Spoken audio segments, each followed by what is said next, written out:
안녕하세요. 여기가 김 변호사님 사무실이지요? 그러니까 변호사가 네 그렇습니다. 전데요. 어떻게 도와드릴까요? 상담 요금이 어떻게 되지요? 그래서 변호사가 질문 3개당 100불입니다. 그러자 고객이 아이고 맙소사 이건 너무 비싼 거 아닙니까? 그러자 변호사가 아 그런가요? 자 이제 질문 3개 끝났습니다. 100불입니다. 그랬더니 제가 이상해가지고 계산을 해봤어요. 안녕하세요. 여기가 김 변호사님 사무실이죠? 그러니까 네 그렇습니다. 전데요. 어떻게 도와드릴까요? 상담 요금이 어떻게 됩니까? 3개당 100불입니다. 이건 너무 비싼 거 아닙니까? 그러죠. 아 그런가요? 그래서 질문 3개가 끝났습니다.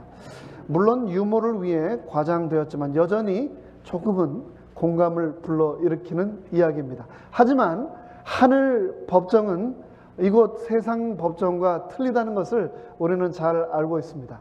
사단은 우리를 죄인이라 우리 우주 법정에 우리를 기소하지만 우리의 변호사 예수님은 우리의 질문에 답해 주시고 결코 3개의 100불씩 차지 안 하는 분이라는 것 얼마나 감사한지 모르겠습니다.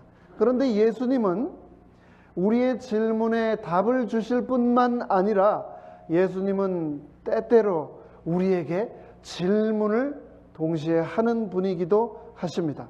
예수님은 그 질문을 통해 우리가 많은 것들을 생각하고 또 깨닫기를 원하고 계십니다. 오늘은 성경에서 가장 유명하고 또 가장 중요한 2가지 예수님께서 우리에게 주셨던 그 질문들을 한번 함께 살펴보기 위해 본문 속으로 들어가 보도록 하겠습니다. 마태복음 16장 13절로 14절의 말씀인데 제가 읽겠습니다. 예수께서 가이사라 빌립보 지방에 이르러 제자들에게 물어 가라사대 사람들이 인자를 누구라 하느냐?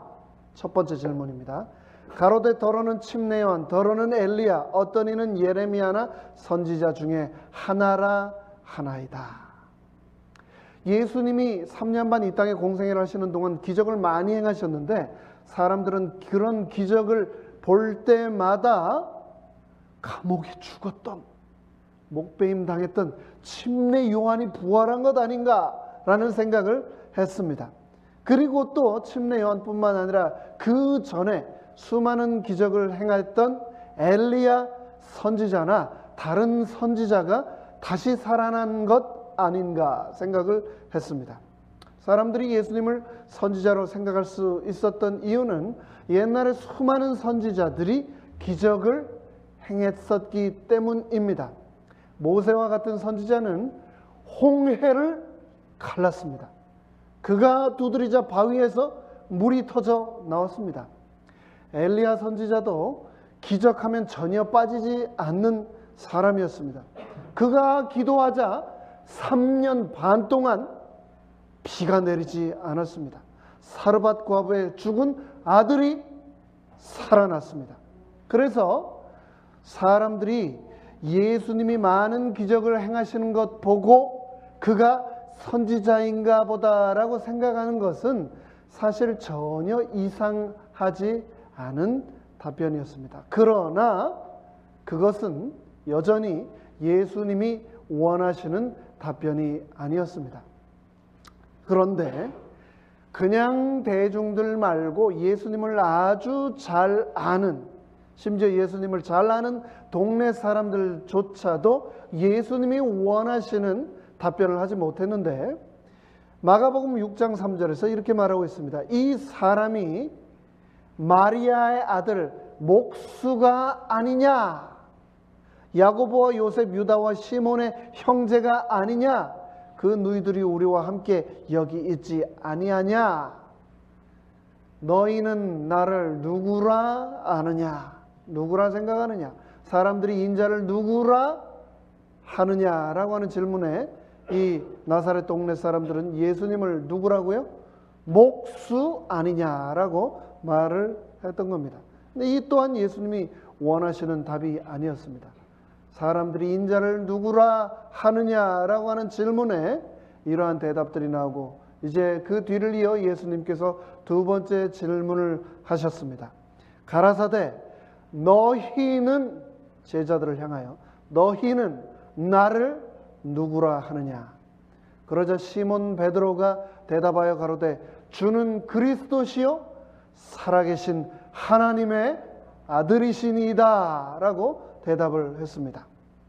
예수님은 제자들과 공생애를 함께 하시면서 자신이 누구인지, 그리고 왜 이 땅에 오셨는지 수도 없이 말씀하셨습니다. 사복음서, 그리고 특별히 요한복음에서는 자신이 누구인지에 대해서 아주 자세하게 여러 번 말씀하셨습니다. 예수님께서는 내가 바로 생명의 떡이다, 내가 바로 세상의 빛이다, 내가 바로 양의 문이다, 내가 선한 목자이다, 내가 포도나무이다, 내가 부활이다, 내가 길이요 진리요 생명이다 라고 가르치셨습니다. 그러면서 예수님께서는 그분께서 이 땅에 오신 목적도 분명하게 말씀하셨습니다.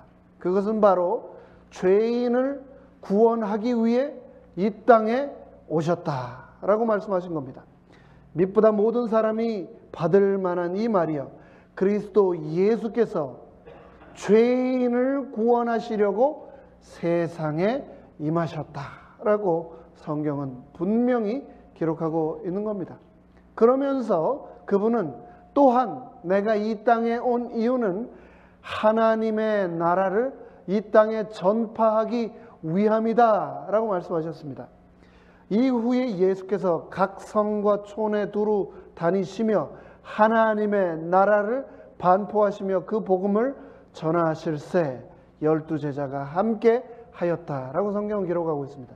예수님께서 친히 각 성과 촌에 다니시면서 하나님의 나라를 선포하셨다라고 말하고 있는 겁니다.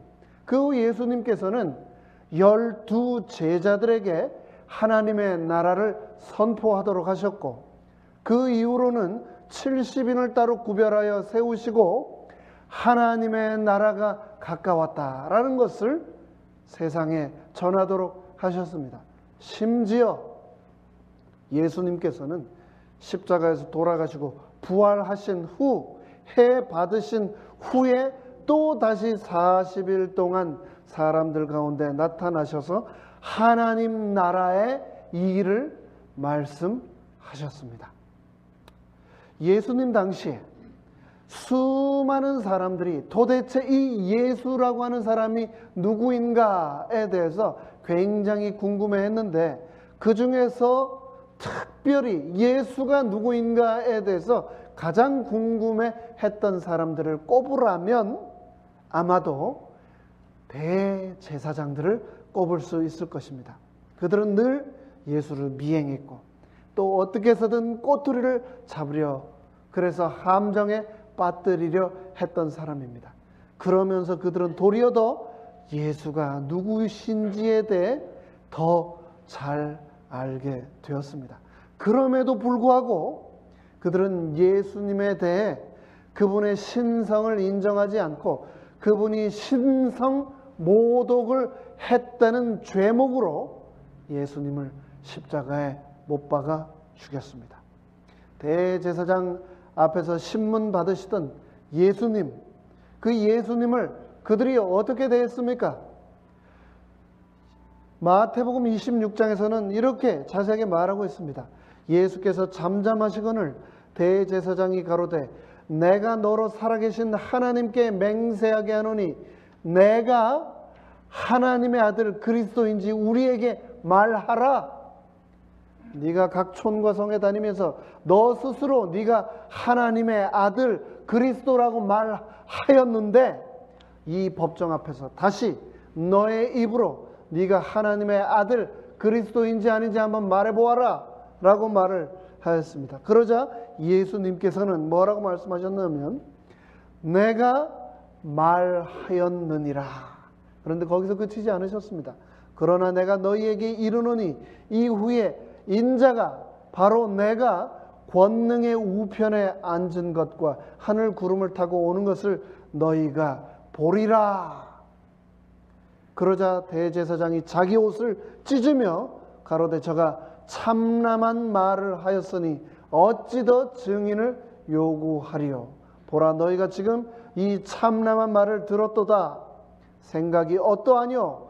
대답하되 가로되 저는 사형에 해당하니라 하고, 예수님이 십자가에 달리기 전에 유대 공회에서 신문을 받으면서 대제사장 가야바로부터 정체성, 예수님의 정체성에 관한 질문을 받으셨습니다.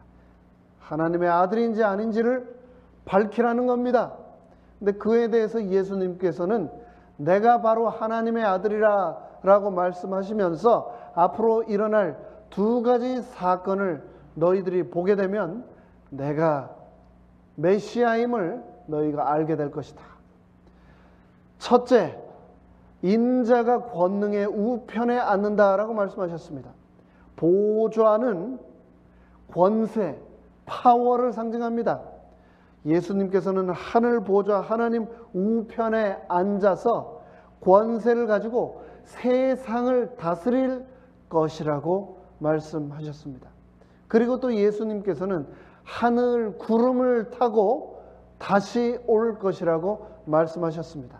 이 땅에 심판을 위해 그분이 다시 오신다라고 말씀하신 겁니다.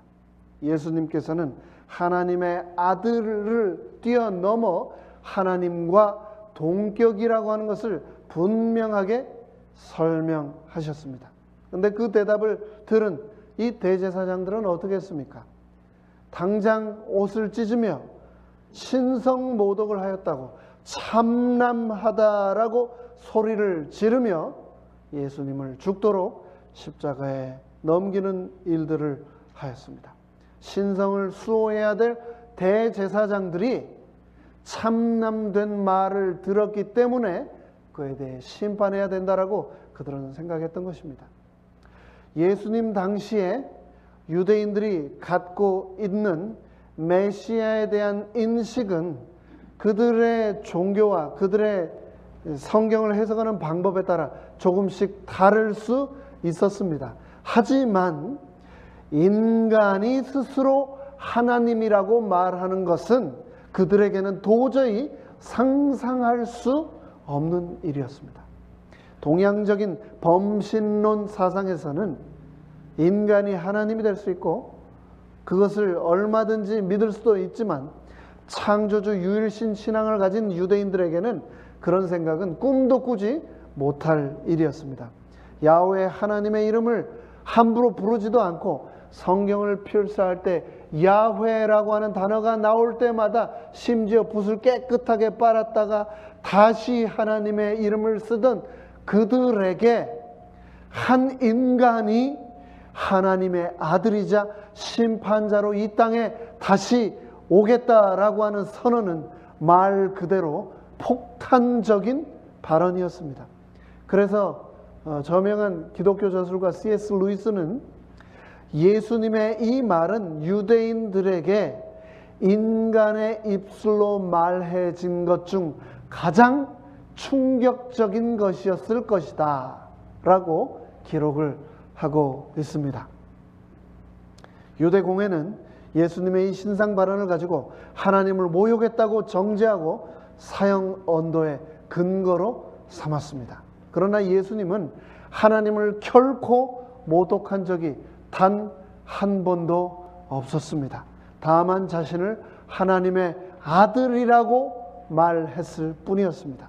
그런데 유대인들은 요한복음 10장에서 내가 사람이 되어 자칭 하나님이라 칭하는구나 라고 하면서 예수님을 그의 공생애 내내 수도 없이 죽이려고 하였습니다. 여러분, 만약에 예수님이 그리스도가 아니라면 어떨까요? 만약에 메시아 예수님이 십자가에서 죽고 부활하신 사건이 거짓말이라면, 그게 정말 거짓말이라면 어떻게 될까요? 만약 그게 거짓말이라면 이 성경, 특별히 구약 모든 내용은 단순히 이스라엘 역사의 불륜, 잔인한 대량 학살, 그리고 범죄의 대백과사전에 머물고 말 것입니다. 만약 예수께서 부활하신 그리스도가 아니시라면 신약 성경은 단순한 도덕 교과서에 지나지 않을 것입니다. 하나님의 창조와 아담과 하와의 범죄의 이야기는 한갓 신화와 설화에 지나지 않을 것입니다. 성전에서 어린 양을 잡아 하나님께 바치는 거룩한 희생 제사는 피비린내 나는 이상한 사교에 불과할 것입니다. 성경의 모든 기록은 예수님이 그리스도일 때만 진정한 의미를 갖게 됩니다. 예수는 단순히 위대하고 선량한 사람이었거나 아마도 지금까지 살았던 사람들 가운데 최고의 인간이었지만 그 이상은 아니다라고 믿는다면 이 모든 성경은 한낱 거짓에 불과하게 된다는 겁니다. 만약 예수가 하나님의 아들이 아니라면 예수는 역사상 가장 큰 사기꾼이요 협잡꾼이 될 것입니다.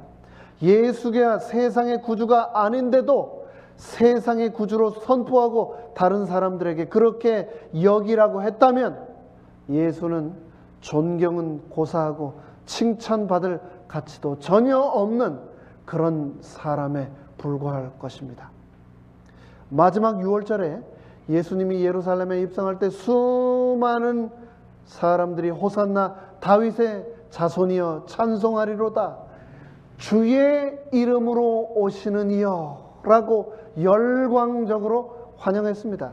그런데 그 일이 있고 바로 겨우 일주일 만에 그 사람들이 한 가지로 예수는 사형에 해당하니라 라고 소리를 지르며 예수님 얼굴에 침을 뱉고 주먹으로 쳤습니다.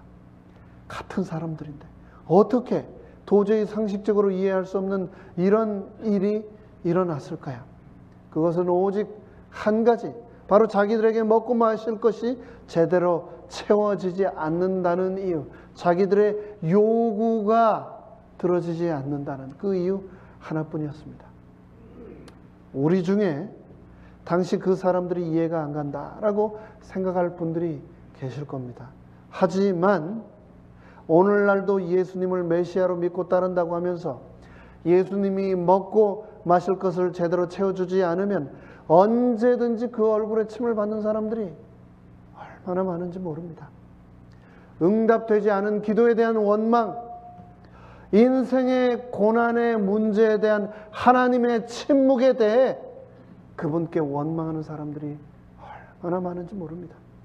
예수님이 분명히 하나님인 줄 알면서 내 욕심이 채워지지 않으면 2000년 전 예수를 송사했던 사람들처럼 똑같이 예수님을 대하는 사람들이 얼마나 많은지 모릅니다.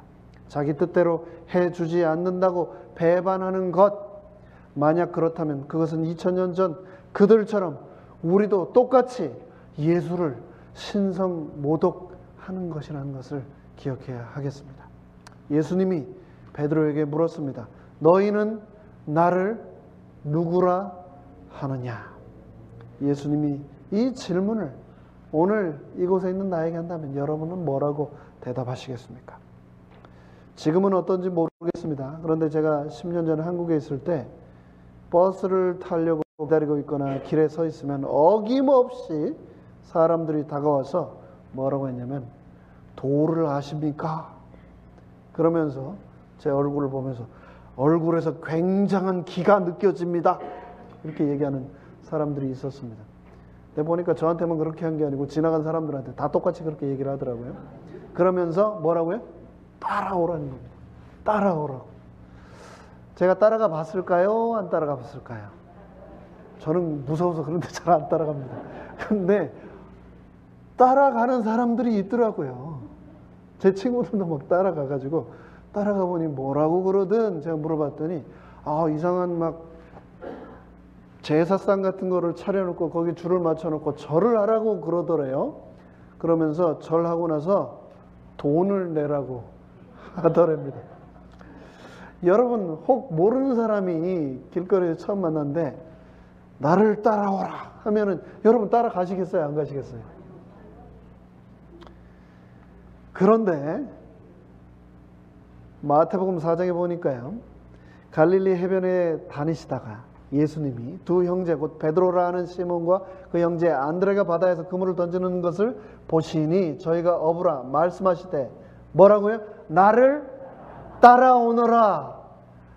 그랬더니 베드로가요, 그물을 버려두고 그 길로 바로 예수님을 따라갔습니다. 왜 따라갔을까요? 누가복음 7장 17절에 보면 예수께 대한 이 소문이 온 유다와 사방에 두루 퍼지니라. 예수님은 이미 그때 많은 사람들에게 알려진 분이었습니다.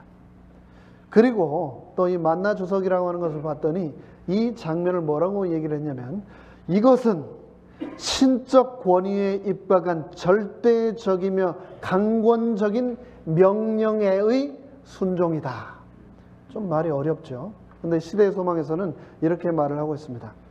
당초부터 베드로는 예수가 메시아 되심을 믿었었다 라고 기록을 하고 있습니다.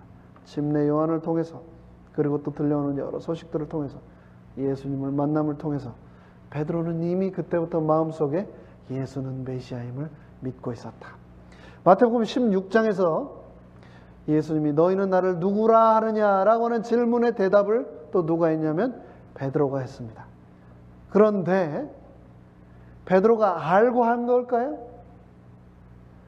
고린도전서에서는 이렇게 말하고 있습니다. 또 성령으로 아니하고는 누구든지 예수를 주시라 할 수 없느니라. 그럼 베드로가 주는 그리스도시요 살아계신 하나님의 아들이라고 하는 이 고백이 누구에 의한 거라고요? 베드로에게 임했던 성령, 그 성령으로 인해서 이 위대한 고백을 할 수 있었던 것이다 라고 말을 하고 있는 겁니다. 베드로에게 성령이 임했던 것처럼 우리 모두에게도 성령님 임하시기를 간절히 바랍니다. 베드로가 예수님을 그렇게 고백했던 것은 예수님에 대한 경험이 또 있었기 때문입니다. 예수님께서 수많은 병자들을 고치시고 귀신을 쫓아내시는 일들을 직접 목격했습니다.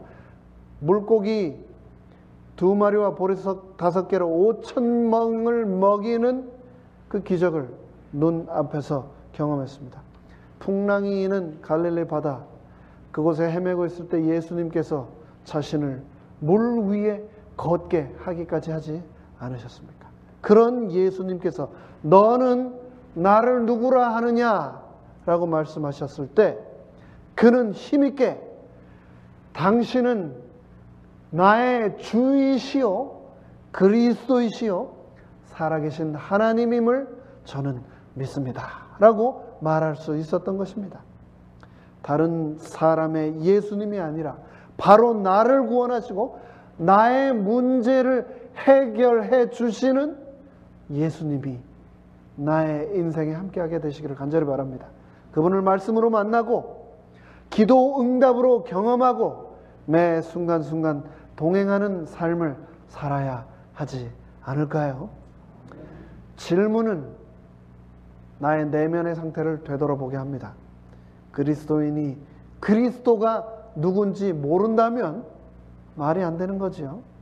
우리가 그리스도인이라는 사실에 대해서 얼마나 올바른 정체성을 가지고 있는가 우리에게 생각하도록 되돌아보도록 예수님께서는 이 질문을 베드로에게 뿐만 아니라 우리 모두에게 주고 계시다는 것을 기억해야 되겠습니다. 내가 그리스도인이 되어 살아간다는 것이 내 삶에 얼마나 자랑스러우며 내 삶에 얼마나 큰 행복인지 기억하며 살아갑시다. 그리스도인으로서 살아가는 것에 진정한 의미와 보람을 우리가 느끼지 못한다면 그리스도인으로서 살아가는 것이 도리어 삶의 고역이 될 수도 있고 힘든 노동이 도리어 될 수 있는 것입니다. 신앙생활 하는 것 그 자체가 삶의 무게가 될 수 있기 때문에 우리는 먼저 그리스도가 누구인지 내 스스로 꼭 발견해야 되겠습니다. 너희는 나를 누구라 하느냐? 베드로는 주는 그리스도시요 살아계신 하나님의 아들이니다 라고 말했습니다. 그 당시는 이스라엘이 자치권을 가지고 살아가던 그런 때가 아니었습니다. 로마라고 하는 대제국의 식민지 국민으로 살아가던 때였습니다. 로마 식민 시절 그들의 주는 누구였습니까? 그들의 주는 로마 황제였습니다. 그러나 베드로는 자신의 주가 로마 황제가 아니라 예수님이 나의 주인이라고 담대하게 고백을 했던 것입니다. 주인이라고 하는 말은 우리가 그분께 복종해야 한다라고 하는 뜻을 담고 있습니다. 뭔가 자기 유익과 복만을 구하고 병고침 받고 마음에 답답한 것 하소연하려고만 하지 말고 주님의 뜻대로 주인께 복종해야 한다라는 것을 베드로는 분명히 알고 있었던 겁니다. 그리고 주는 그리스도시요 살아계신 하나님의 아들이라고 말하면서 그 자신의 주인을 그리스도라고 고백을 했습니다. 그리스도라고 하는 뜻은 기름 부음 받은 자라고 하는 의미입니다. 하나님께서 특별한 사명을 위해서 예수께 기름 부으셨다는 것을 베드로는 알고 있었습니다. 우리는 그리스도와 함께 그 특별한 사명을 위한 사명 공동체의 일원이라는 것을 기억해야 하겠습니다. 바로 그분이 우리에게 사명을 주셨다라는 것을 기억해야 하겠습니다. 사명을 주신 그분께서 우리를 제자로 부르셨습니다. 제자는 아버지의 뜻을 행하는 자라고 성경은 말하고 있습니다. 나더러 주여 주여 하는 자마다 천국에 다 들어갈 것이 아니요 다만 하늘에 계신 내 아버지의 뜻대로 행하는 자들이 천국에 들어갈 것이라고 말씀하셨습니다.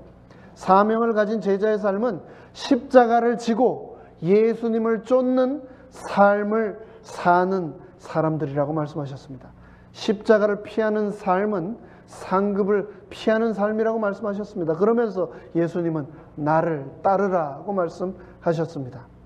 또 우리에게 이르시되 아무든지 나를 따라오려거든 자기를 부인하고 날마다 제 십자가를 지고 나를 쫓을 것이니라. 그렇게 할 때에 영생을 구원을 얻을 것이다 라고 말씀하신 겁니다. 주의 이름을 부르라고 또 예수님은 말씀하셨습니다. 내가 만일 내 입으로 예수를 주로 시인하며 또 하나님께서 그를 죽은 자 가운데서 살리신 것을 내 마음에 믿으면 구원을 얻으리니 사람이 마음으로 믿음에 의에 이르고 입으로 시인하여 구원에 이르노니라. 성경에 이르되 누구든지 저를 믿는 자는 부끄러움을 당하지 아니하리라.